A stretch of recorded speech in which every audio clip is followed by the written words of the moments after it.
and you'll go out of your mind and you'll take the risk of sleeping with a girl and getting AIDS and dying, killing yourself, just so that you're popular. 90% of all HIV patients will develop an oral infection.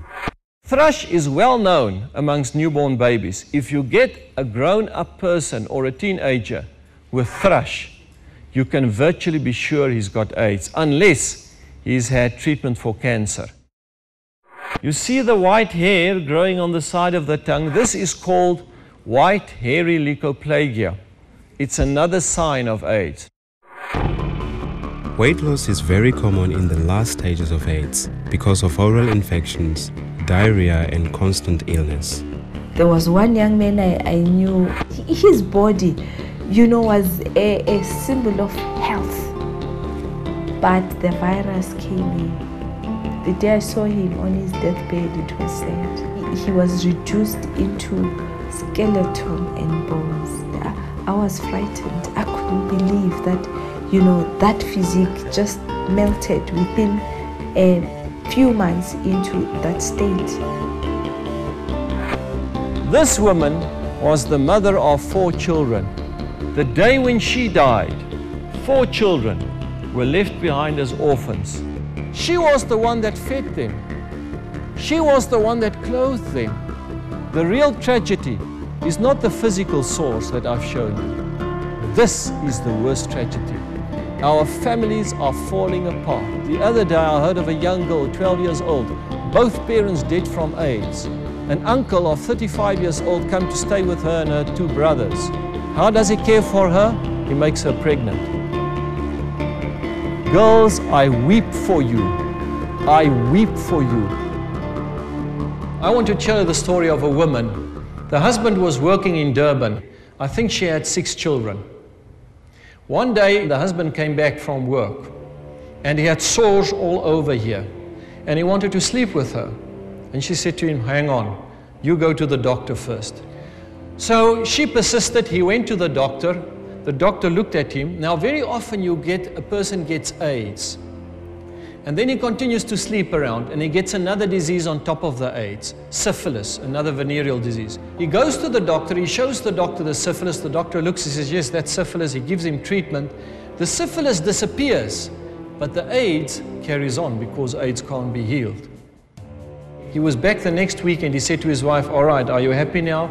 She looked at him, there were no sores anymore, and unfortunately for her, she went to bed with him.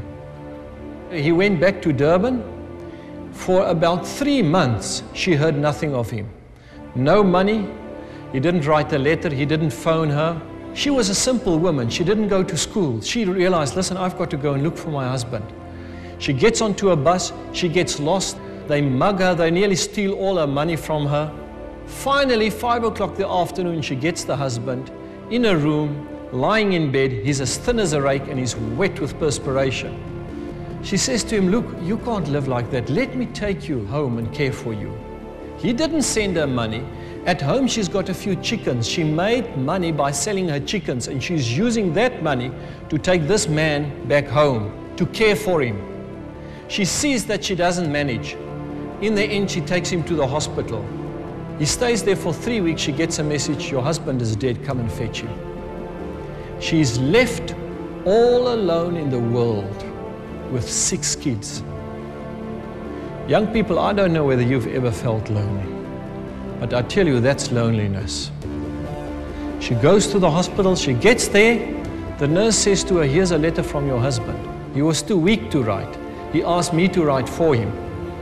My dear wife, just to say again, I loved you till the end.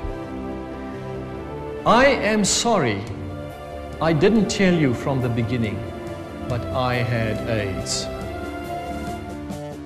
This man who lived like a pig thinks by just saying I am sorry, he puts everything straight.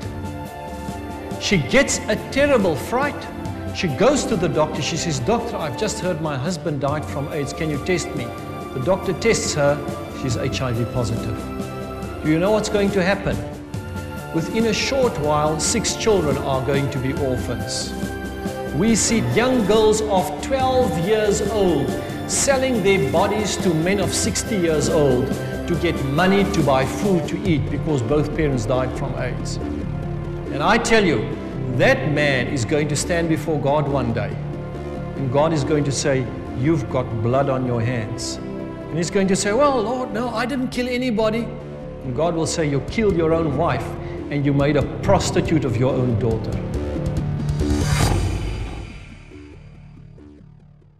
It is undeniable that the AIDS pandemic is a result of casual sex. Diseases are linked to a lifestyle, and because HIV is usually contracted through sex, it is called a sexually transmitted infection.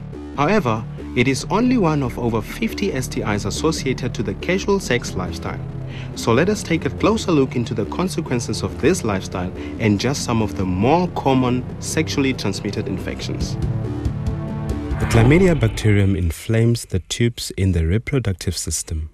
This is a womb infected with this STI. Those are adhesions. They close the tubes. They're also inside the tube so that the opening of the tube is closed. So the egg cell can't get to the sperm and she can't have children. She can have an operation, it will cost her about 16,000 Rand. 2/3 of the operations are unsuccessful. Here you see the mouth of the womb of a healthy girl. It's clean, there are no sores. And here you see the mouth of the womb of a girl with chlamydia. You can see there is pus and the whole opening of the womb is raw. Life is not an event.